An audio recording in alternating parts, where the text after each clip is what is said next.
Hi everyone, this quick video is going to show you why it's so important to include headings in documents that you create in Microsoft Word. In this sample document, I will add some simple tiered headings based on the structure I want. In this instance, I will use heading 1 for my main heading and heading 2 and 3 for my subsequent subheadings.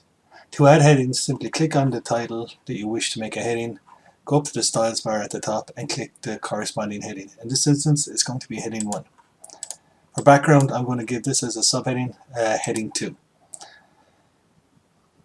A really easy way to check if your document headings are being applied correctly is to open up the navigation pane in the View tab in your Word 365 document.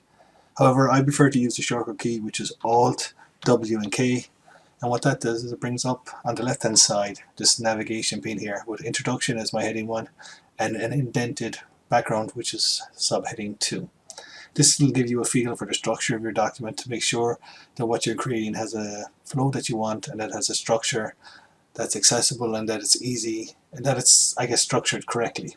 A useful tip to know when you're creating accessible Word documents is to use a page break in the Insert tab when you're moving onto a new page. And don't press Enter several times like a lot of people do to push a text onto a new page. When applying heading styles, you should also try and use the Format Painter, the tool brush looking icon in the left hand side of your screen. This is a great way for applying styles and headings really quickly. So if I go to my Home tab, you have this Format Painter here. So if I want to apply this format here, this heading 2 to this COVID global pandemic heading down here, I can simply click on the Format Painter with the text selected and then just click on this and it'll automatically apply that heading to this text down here. And as you can see, it already updated the navigation pane because it's the same format and style and heading as the previous one. So it knows to do that and it automatically updates it in real time. If you want to add more headings, for example here, this is going to be a heading 3. I click on heading 3. This time if I want to apply this heading to multiple instances of other headings, I can double click on Format Painter. And what this does is, you can see the brush when I hover over text, it's holding that format. So if I want to apply it to this heading here and then I want to scroll down, I want to apply it to more headings like this one here, and then I want to apply it to this one here, it applies the headings to those documents. So it's holding to that format until I click Format Painter again and then it disappears. And what you have over here on the left hand side is this navigation pane updating in real time. So this document gives you, again, that structure in your document.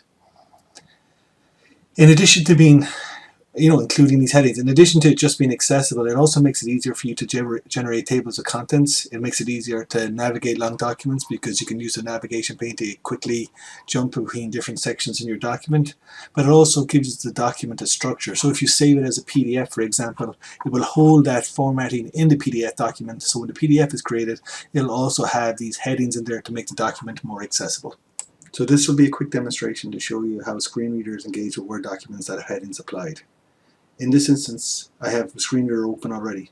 The screen reader renders information from the screen as audio output, so users that are blind or low vision can understand what the visual representation of what's on their screen. In this instance, if I want to navigate this document, whether it's 2 pages or 20 pages long, I can use the screen reader shortcut Insert F6, and what that does is it brings me up the list of headings. As you can see, the screen reader automatically started reading out the text that was in the pane in this heading list dialog box. As you can see also, there's numbers applied to each of the headings. So Introduction is level 1 heading, so it applies 1 to it. Background and COVID global pandemic are both level 2 headings, and everything else is a level 3 heading. In this dialog tab as well, you'll also see that you can sort by headings, so you can put it in tab order, or you can make it alphabetical. You can also decide to display only the headings that are important to you. So if you're only interested in the level 3 headings, you can tab down there and select the headings you want. So in this instance, say I'm interested in going to the heading Assistive Technology in Education. I can scroll down through this. Assistive Technology in Education, :3. So now it's telling me it's a level 3 heading. Assistive Technology in Education is the heading.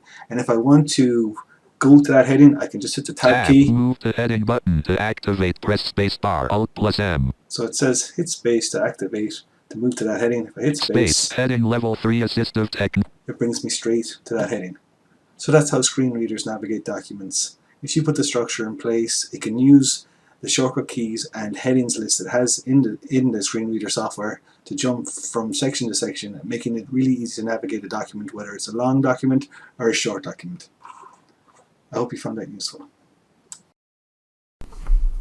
So the takeaways are: apply headings because they matter, not just to screen reader users but to everybody. It just makes navigating the document, whether it's 2 pages or 20 pages, really easy to do. Use subheadings appropriately, so label your headings 1, 2, 3 and 4. That makes navigation much easier. Use inbuilt features like the navigation pane as a guide. If you don't have access to a screen reader, using the navigation pane will give you an idea of whether your document is structured properly or not. And lastly, use the format painter for efficiency. It makes it really quick and easy to apply different heading formats to different headings and really speeds up the process of making documents more accessible.